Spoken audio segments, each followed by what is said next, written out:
So, Felix, we are going to dive into your past. Oh, yes. So, it is the spring of 1991. And just to give a little bit of a background on how you've gotten to where you are today. So, you grew up without really knowing your parents. No. Um, you did you did know that their last name was Underwood, Yes. and you pretty much grew up in the foster system, was passed around to different families, and eventually, at even a relatively young age, you started seeing really strange and bizarre things that, at least while you were really young, people just thought you had a very vivid imagination and didn't really give it much thought. But then you would start seeing things that somehow eventually would come true. And at least for the people that were taking care of you at the time, that really freaked a lot of them out and were really creeped out by it. So a lot of the reasons why you were returned back to foster care was because, for one reason or another, it just wasn't working out. No. Until eventually you were taken in by a gentleman by the name of Henry Kowalski, and realized that these visions that you were having was not a coincidence, and that they actually were magical in nature. Yes. And so through Henry, you actually were first exposed to the wizarding world. And he realized that you indeed were a wizard. Henry Kowalski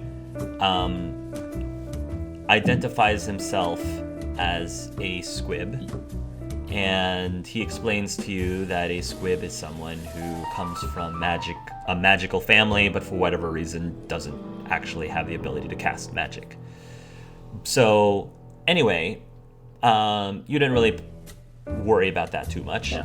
but he started telling you stories about Ilvermorny and the wizarding world, the wizarding school of Ilvermorny, and how by the summertime of your 11th birthday, wizards and witches are meant to get their acceptance letters from Ilvermorny.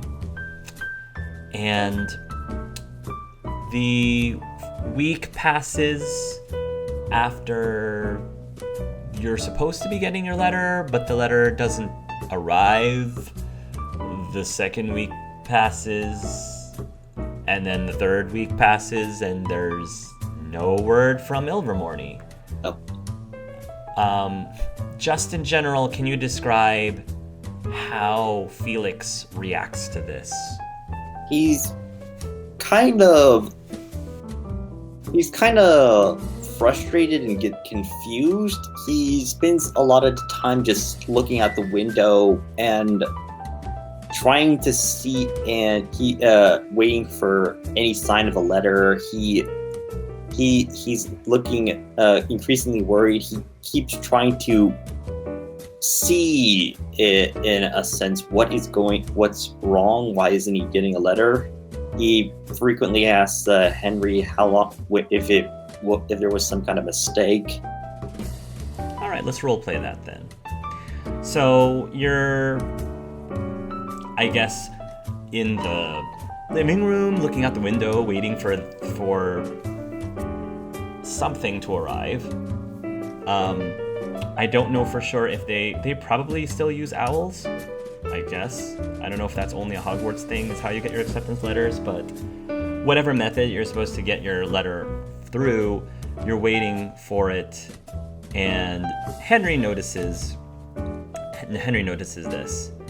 And I'm gonna say that Henry works in a bakery for a living, more specifically a cafe in New Orleans, not Cafe Du Monde, which is where they have all of the beignets, but we'll say that he works at a lesser known cafe. And if he returns home for the afternoon, he might have a little bit of powdered sugar still on his outfit. And he notices that you're just, kind of sitting and you look really pensive. And he asks, Felix, what's the matter? It should have come, shouldn't it? What should have come? A letter. Oh. You're talking about your letter to Ilvermorny. Yes. Yeah. It should have come by now, right? He checks the calendar again and he says, you have a point there. I thought that people your age would have gotten their letter from Ilvermorny by this point. Was there a mistake in the mail? Like, did the owl get lost? I haven't the foggiest idea. I'm wondering if maybe I can send something over to the school and see if there's been some sort of mistake or something. You do that? Well, it's worth a try, right? Yeah, of course. Thank you. He's gonna go ahead and go over to the desk and pull out a parchment and a quill, and we'll start writing a letter inquiring Ilvermorny if there anything possibly could have happened to your letter. And a couple days pass by, and a letter finally arrives, addressed to him, and he takes a look at the parchment. He opens it up, and he's reading it, and then he sighs as he closes up the letter. Felix, you might want to sit down for this. What's wrong? Well, we got a response from Ilvermorny, and I don't really know what is the best way to tell you this, but apparently they have determined that for whatever reason you are not accepted into the school this year. What? Why not? I'm a wizard. It didn't really get into very much detail. It was very vague, and they just said that you weren't ready for some reason. Eddie, I'm 11. That's the age where you're supposed to go when you're. That's the age when you're supposed to get the letter, isn't it? I know. I wish I knew more. I can only, if you want to read it, you can, and he'll hand you the letter, and it's written in fine script, and pretty much, just to paraphrase what it says, is, greetings, Mr. Kowalski, thank you very much for your inquiry. We are very sorry to tell you, though, that Mr. Felix Underwood was not accepted into our school this year due to him not meeting certain prerequisites. And as such, we are unable to take him this year. We wish Mr.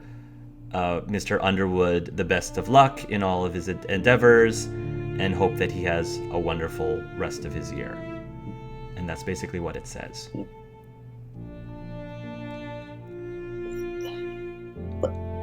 What is it? What prerequisites? Like, I'm a wizard. What? Henry sort of sits down and he places a hand on his shoulder. I waited for my letter as well. When I was 11 too, I watched outside for days, and it never came. I asked my parents as well, why not? And they explained to me it was because the school had determined that I was a squib. But I'm not a squib. I see things. I know. This is what I don't understand. Clearly you have abilities, you have magical powers, and yet I don't know. I honestly don't know what they're looking for. I honestly don't know what they want. Do they want proof that you can cast magic beyond... I wish I could tell you. I never went to wizarding school, so I don't know exactly how this works beyond what my parents told me back in the day. Felix is just gonna sit there silently, just reading the note over and over again, trying to just figure things out, puzzle out a puzzle that really can't be solved. You know, looking back on it, it's not fair, you know. I mean, even if I couldn't cast magic, even if you couldn't cast magic, I think that there must be much to learn regardless, beyond just magic. Magical history, learning about astronomy, runes, things of that nature. Plenty of... I don't even think you necessarily need to have magical abilities to create potions. I don't know. It just seems really a broken system, if I was being completely honest. Why can't squibs go to school and learn everything that has nothing to do with casting spells? I don't understand. If you want to know what I think, Felix, I think you should just forget about Ilvermorny. Forget about all the magic schools. They're not worth destroying your ego and self-confidence over. But I wanted to go to magic school. I want to go to magic school. Well, maybe they don't deserve you. If they, for whatever reason, think that you're not good enough for them, then, well, I personally think that you're too good for them, if you ask me. This is not really what Felix wants to hear, so he's probably going to rush off upstairs to his room. He'll rush up and Henry will call out to you, Felix! And he sort of sighs as you go up, but he doesn't follow you upstairs. Yeah. And what do you do in your room once you get there? Well, he kind of slams the door shut. He just gets on his bed and he curls up. And I think he starts to cry a little. A week passes by, and Henry doesn't mention anything else. He figures he should just give you some space and let you deal with whatever you need to deal with. You are in a cafe, Henry's cafe. The cafe that Henry works at is actually a cafe in the wizarding part of New Orleans. Yeah. New Orleans is where you grew up, correct? Okay. So you're in a wizarding neighborhood. Yeah. And Henry works for the bakery at this wizarding neighborhood. Yeah. So all of the people around you are witches and wizards. Yeah. And maybe you're having lunch or something. Yeah. And there's various people that are in this cafe. It's relatively busy. And while you're enjoying your meal, something comes over you, and you start noticing a relatively old lady across the room who has just gotten up to leave. She had finished paying for her meal, and she hobbles out the door. Now, the reason why this lady catches your eye is because she's clearly in color right now. And she starts walking across the street to presumably get to a bus stop. When suddenly you see this vehicle moving very, very quickly, swerve around the street, and is moving faster and faster and faster. And this vehicle does not seem to see this poor woman as she's crossing the street. And while you are watching this scene, to your horror, you see this vehicle right about to collide against this woman when the vision stops. I look around. Is the lady right back where she was sitting? The lady is right back where she's sitting, and right now she is with one of the waitresses. And you see that she just gave the waitress her tip. She gets up, and she starts to leave out the door. Felix immediately stands up and rushes into her way. Wait, don't go out there. She pauses for a moment, and she says, "I beg your pardon, young man." There's going to be an accident. You can't go out there. An accident? Don't be silly. I may be old, but I am perfectly fine walking on my own. You don't understand. I've seen it. It's going to happen. While you are speaking to this woman, you hear the sound of an engine as the same car that you had seen starts driving at very, very quick speed down the street. And it's zipping right past the store, right through the crosswalk where the lady would have ended up walking by had you not stopped her. And the vehicle ends up hitting a curb, off-roads off the curve, and crashes right against the wall of a building.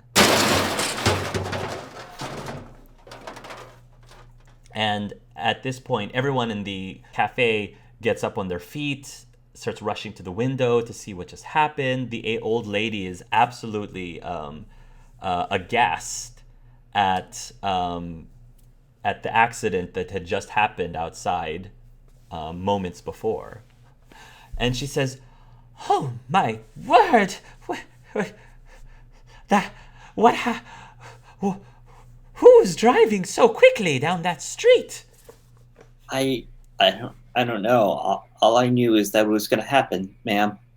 He looks around for if anyone was injured other than possibly the driver. He checks on things. He just looks around and observes the world around him. Are you gonna leave the cafe to check? Are you gonna stay in the cafe? Yeah, he's going to leave the cafe to check. Some people have started to move to gather towards the direction of the crashed vehicle. You probably would be able to get there first, however, if you want to get there first. Yeah, I would get there first. All right, you get there first. And you notice that there seems to be a gentleman, and the way that he's dressed, he clearly is, well, I guess you wouldn't know for sure, but around these parts, it's very unlikely that someone dressed like that would not be a muggle. So you're just based on the way he's dressed, you believe he's probably a muggle, because he's clearly looks out of place in this quiet wizarding village. Does he look hurt? Oh yeah, he is unconscious. The airbag has deployed. His vehicle is pretty much totaled. And he is pretty much looks like he's squished between the airbag and the seat behind him. He's wedged in there. You can't tell if he was wearing his seatbelt. Okay, Felix quickly looks around and for like anything he could use to help this person, he calls out someone to help him, and he just looks desperately around for like a way to help this person out. You call out, and the first couple of people who get there are a couple of 20-year-old young men, and they said, "Oh man, what just happened?" And his buddy kind of says, "Dude, look, I think somebody's still in there." And they're peering in, and he's like, "Oh no, it's a muggle. It's a muggle? What's a muggle doing over here? They shouldn't even know that this place exists." Why are you just gawking? Do something. Sorry, we just don't know. There's rules. Yeah, there's rules. Like, He could die. what if he? And Felix is going to rush ahead to try and help him out, even though he knows nothing about what to do exactly. Don't touch him. What if he wakes up and sees all of us? He says, yeah, like he's not allowed to know that we're here. Can you just? Wait, he's already here. Felix is just going to focus on helping him out. Okay, so are you going to attempt to open the vehicle door, the driver's door? Felix isn't experienced in life, so probably yeah. That seems the obvious thing to him as an 11-year-old. Yeah, that's true. As an 11-year-old, and you go ahead and roll a strength check. But have your bonus rounded down. Whatever bonus you add to your 2d6s. There is no bonus, it's a 0. Okay, then just roll 2d6s, and we'll say subtract 2. Alright. That is a 3. Okay. You're gonna try to open the door, but it's not going to open because it's way too tight for you. However, the next person that runs up next to you is a gentleman that you actually recognized was sitting next to you at the cafe, excuse me. This gentleman looks like this. Right? He puts a hand on your shoulder and he says in a very calm voice, "We don't necessarily want to move him. We might end up doing more damage to him if we try to touch him." Then what do we do? He will begin to cast an incantation, a spell, and very, very slowly the seat and the airbag start to carefully separate, very, very slowly. And the door starts to open. You can hear the screeching of metal as the door opens. The seat and the airbag separate enough, not so that he can pull the guy out, but just enough so that he can walk towards him and at least put his head next to his mouth just to find out if he's breathing or not. Felix is just watching him and carefully as he does everything he does, and is just watching in amazement. He checks to see if he's breathing or not, and then he yells out to you, and he says, "Well, that's a good sign. He's still breathing." And one of the 20-year-old boys who was there before says, "Mister, are you sure that you should be doing that?" And he says, "It's all right. It's all right. I'm a healer."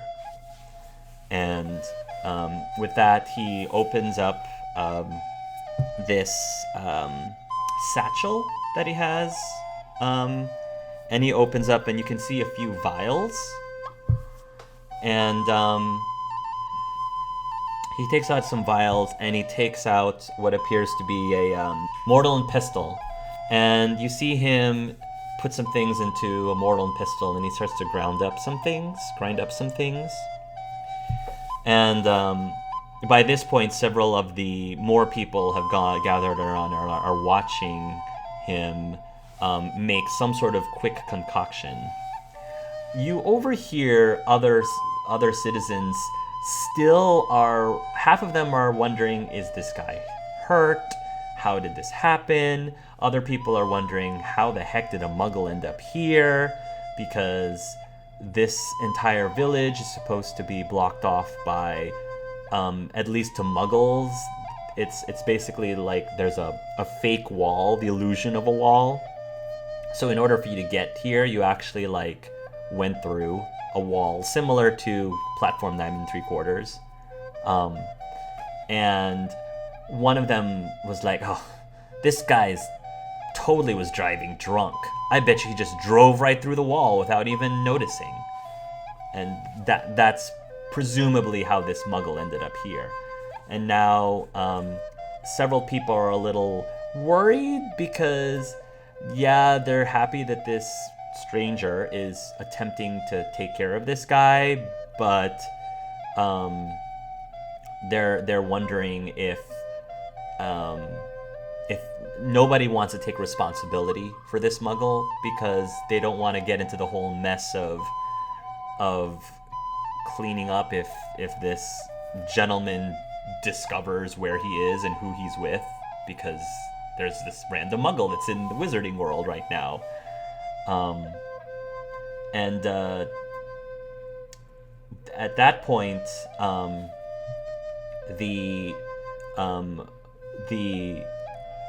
gentleman takes the powder and he sort of walks over to the vehicle and he blows, and then this large, I would say, chartreuseian looking mist sort of I guess encloaks somehow across the body of this muggle, and he enchants Wingardium Leviosa.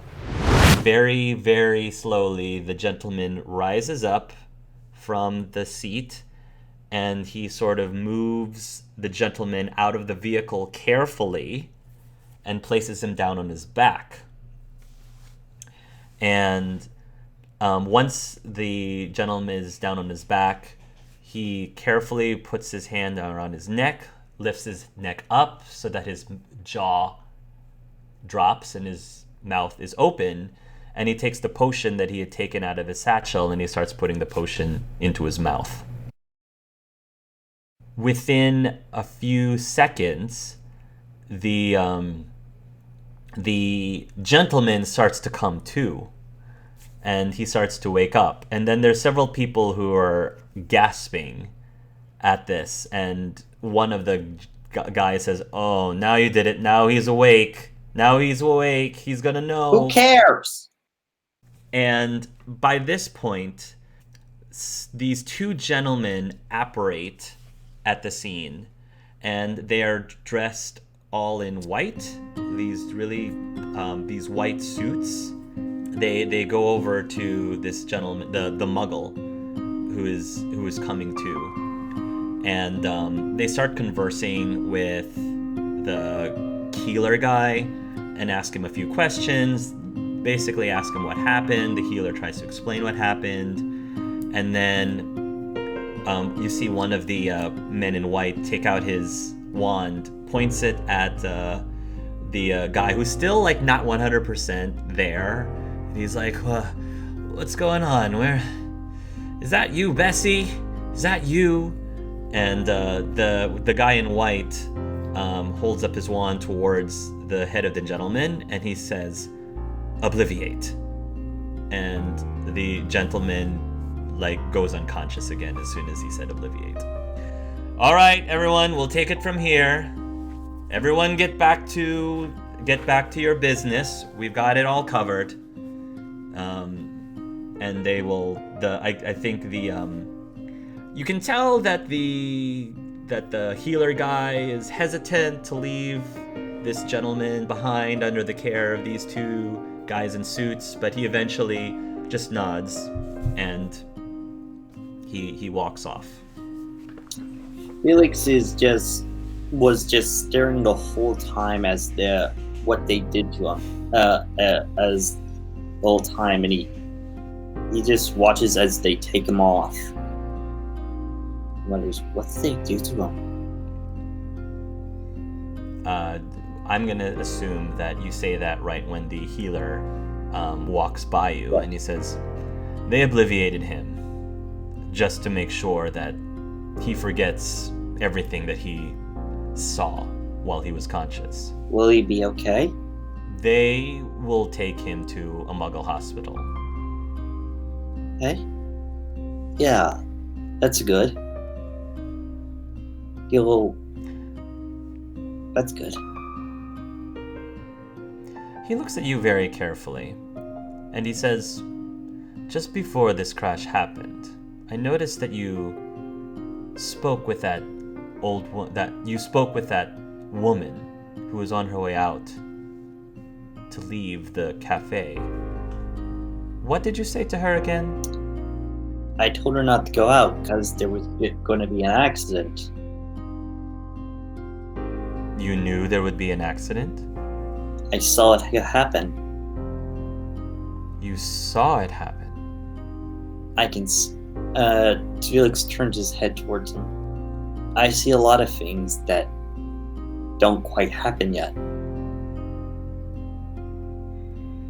The healer perks up a bit at that, and he says, so you're a diviner? You're a seer? I guess? That's a very rare gift, young man. Yeah. He looks at you and he gives you a smile. Professors at your school must be very pleased to have you as a student. Felix goes quiet and solemn for a minute. No, I didn't get a letter. How old are you? I'm 11. You haven't received your letter yet? No, I didn't meet the prerequisites. That makes the gentleman very suspicious. Really now? He looks towards the accident again as you can see that the two gentlemen in suits have now apparated along with the unconscious Muggle. And then he looks back towards you. If you live around here, I would think that you would have gotten a letter from Ilvermorny by now. I waited for it, but it never came. When we wrote about it, we got a letter saying that I didn't meet the prerequisites, so I didn't get one. I see. Let me see if I can find out what might have happened. My name, by the way, is Chogan. He holds out his hand to shake. Felix Underwood. Felix Underwood. Nice to meet you. It's nice to meet you too. Believe it or not, I work at Ilvermorny. Felix's eyes go wide as he says this and says, You do? Don't get too excited. I'm not a professor or anything, but I am the medicine man there. You can also think of it as the school nurse, I suppose. He kind of says that in a very odd... He kind of says it in a way as if like many of the students have referred to him as such, referred to him as the school nurse. Well, it's an honor to meet you, Shogun. Let me see if I can find out some things for you, Felix Underwood. Thank you. I appreciate it. And he will smile, and with that, he will make his way towards the cafe, and he says, "Have you finished your lunch?" I would say no, out of character. No. I really do need to finish that. And well, would you care to join me? Yes, sure, of course. And he says a bit nervously before running up. And he will join you for the rest of lunch. And you're going to have a very pleasant conversation. you might ask him about Ilvermorny. He might ask about you and some of the things that you went through in your life. I don't know. Yeah. He might be very curious. So you can decide for yourself, like, how much you want to share with this person who you just met that day, but he seems friendly enough. Felix says, uh, the whole event has kind of gotten Felix to really. This man has really impressed Felix, so Felix is uh kind of already pretty much admires this guy from, well, what little he has seen already. So he's fully willing to indulge, and he's very excited about the whole thing. At some point in this conversation, Chogun is going to ask, I noticed you getting very upset back there over at the crash scene. Well, yeah, it was a crash, and There were some things in particular that some of the people said that I noticed really bothered you. yeah, they were more concerned about what he saw than whether he was going to live. He softens his voice a little bit. The ministry, I think, might have instilled that into people a little too much over the years. It's very important to them that we keep our world a secret from the No-Matches. I heard about that, but I didn't think people would take that so far as to just ignore someone hurt. That's because they forget that No-Matches are people too. People are people. They're they're no more lesser thing. If you can talk to someone, if you could hold a conversation, if you could befriend them, they're a person, all right? I'd like to believe that deep down they do know that at their core.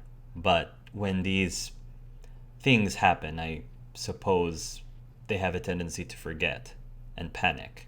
I don't think a muggle has accidentally found their way into these parts for as long as I can remember. I've I've never seen a mic around here either before either.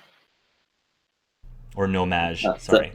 Every nomad, single yeah, time we've said muggle is every time we said muggle it's yeah, it's No-Maj. It's supposed to be interchangeable. nomad because It's we're in supposed to be America. No-Maj, but we keep forgetting, so anyway. If oh, over almost 2 decades of Harry Potter has ingrained it Yeah. into us.